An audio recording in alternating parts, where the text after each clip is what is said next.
Hello नमस्कार दोस्तों। कल जो शीत युद्ध के दौरान घटी कुछ घटनाएं रह गई थी, उन घटनाओं के बारे में आज विस्तार से हम चर्चा करते हैं। सबसे पहले 1961 में जर्मनी के विभाजन का जो विभाजन हुआ था, और जर्मनी के विभाजन के दौरान जर्मनी के विभाजन के कारण बर्लिन की दीवार खड़ी की गई थी। तो जर्मनी के दो टुकड़े हो गए थे, पहला पश्चिमी जर्मनी और दूसरा पूर्वी जर्मनी। पश्चिमी जर्मनी यूएसए के पास चला गया था और पूर्वी जर्मनी यूएसएसआर के पास। मतलब पश्चिमी जर्मनी अमेरिका के पास था और पूर्वी जर्मनी सोवियत संघ के हस्तक्षेप में था। इसके बाद की कुछ घटनाएं के बारे में जाने। 1962 में क्यूबा मिसाइल संकट, जिसकी हम पहले ही चर्चा कर चुके हैं।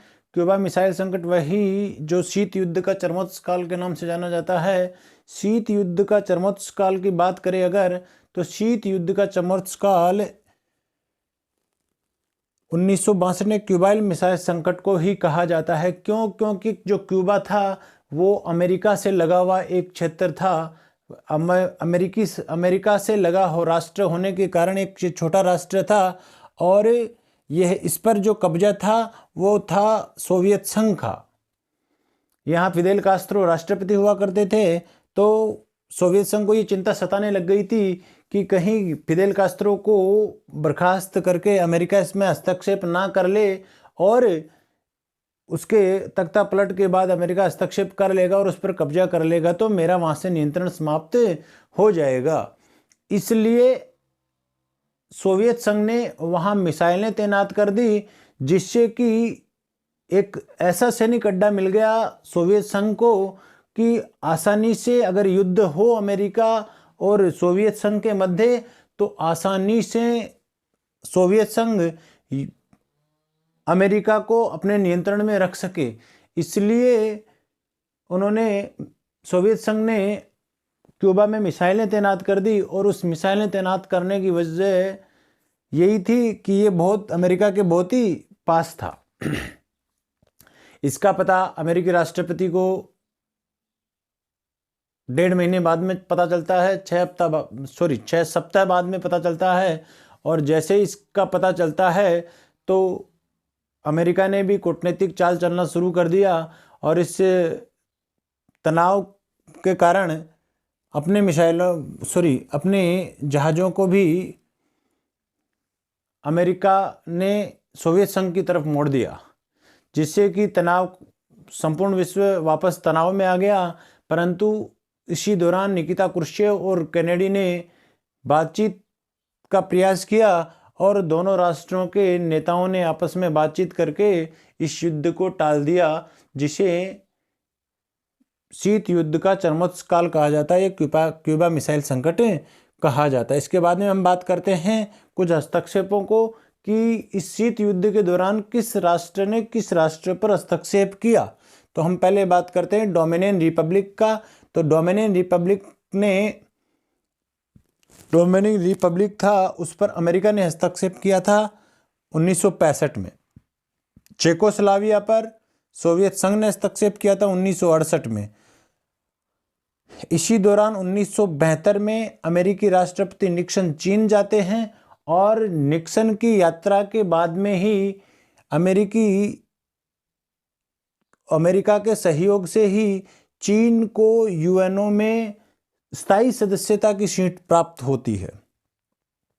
इसके अन्य कुछ घटनाएं की बात करें तो 1978 से 89 में कंबोडिया में वियतनाम ने हस्तक्षेप किया। यानी पहले वियतनाम अमेरिका के हस्तक्षेप में था, और जैसे ही 1975 में वियतनाम अमेरिका के हस्तक्षेप से चला गया, तो वियतनाम ने कंबोडिया में हस्तक्षेप कर लिया, और ये हस्तक्षेप 1978 से लेकर 1989 तक रहा। अब बात करते हैं हम अफगानिस्तान में सोवियत संघ ने हस्तक्षेप किया, और ये हस्तक्षेप 1978 से लेकर 1989 तक रहा। अब 1985 में मिखाइल गोर्बाचेव ने सुधार आरंभ कर दिए, क्योंकि 1985 तक मिखाइल गोर्बाचेव से पहले के जितने भी नेता थे, उन नेताओं ने अपने राष्ट्र की तरफ ध्यान न देकर अपने सोवियत संघ का विस्तार करने के लिए अपने राष्ट्र के संपूर्ण संसाधनों को झोंक दिया था, जिससे कि अपने राष्ट्र की आंतरिक स्थितियों को नहीं पहचान पाए। और जब मिखाइल गोर्बाचेव वहाँ के नेता बने तो उन्होंने जब देखा कि सोवियत संघ की आर्थिक स्थिति खराब हो चुकी थी, वहाँ के खुद के लोग भी ये कहने लगे थे कि हमें आज़ादी चाहिए। और वहाँ के कुछ राष्ट्रों ने तो सोवियत संघ से अपने आप को अलग करने का प्रयास करना प्रारंभ कर दिया था, जिसकी वजह से गोर्बाचेव ने सोवियत संघ में सुधार करना प्रारंभ कर दिया था। इसी के बाद में जो 1961 में जो दीवार बनी थी, वह दीवार 1989 में टूट जाती है। बर्लिन की दीवार टूटती है और वहाँ पूर्वी जर्मनी में प्रदर्शन होते हैं, जिसके कारण दोनों जर्मनियों का एकीकरण होता है। ये दिसंबर 1989 में दीवार गिरती है और 1990 में जर्मनी का एकीकरण हो जाता है। और जैसे ही जर्मनी का एकीकरण होता है तो इसी के बाद में 1991 में सोवियत संघ अपना विघटन कर देता है, अपने साथी राष्ट्रों को आज़ाद कर देता है कि वह अपनी नीतियां स्वयं तय करें। और जैसे ही आज़ाद करते हैं तो सोवियत संघ का तो विघटन हो जाता है और वहीं साथ ही साथ शीत युद्ध की भी समाप्ति हो जाती है, क्योंकि विश्व में केवल अब एकमात्र ही शक्ति रह गई थी। वो कौन सी? अमेरिका, क्योंकि विघटन के साथ ही सोवियत संघ समाप्त हो जाता है।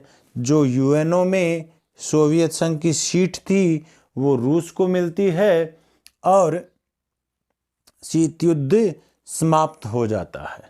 तो शीत युद्ध की कुछ घटनाएं और रह गई या कुछ बातें और रह गई शीत युद्ध से रिलेटेड, जिनकी बातें हम अगली क्लास में करेंगे। उन बातों में अगर बात करें तो हम गुट निरपेक्षता की, जो छोटे देश थे, विकासशील देश थे, हाल ही में विभिन्न औपनिवेशिक काल से निकलकर अपना स्वतंत्र अस्तित्व में आए थे, उन देशों ने अपना भविष्य किस प्रकार तय किया और एक नवीन मार्ग अपनाया जिसका नाम था गुटनिरपेक्ष। और गुटनिरपेक्षता की चर्चा हम अगली क्लास में करेंगे। गुटनिरपेक्षता की अगर बात करें तो गुटनिरपेक्ष किसी, जो हमने दो गुट देखे, यूएसए और यूएसएसआर, इनसे रिलेटेड ही कुछ है कि इन दोनों में गुटों में ही शामिल न होकर एक तीसरी नीति का अनुसरण करना, अर्थात स्वतंत्र नीति का अनुसरण करना, जो कुछ नेताओं की देन था, जिसके संदर्भ में हम अगली क्लास में चर्चा करेंगे। आज तक के लिए बस इतना ही। नमस्कार।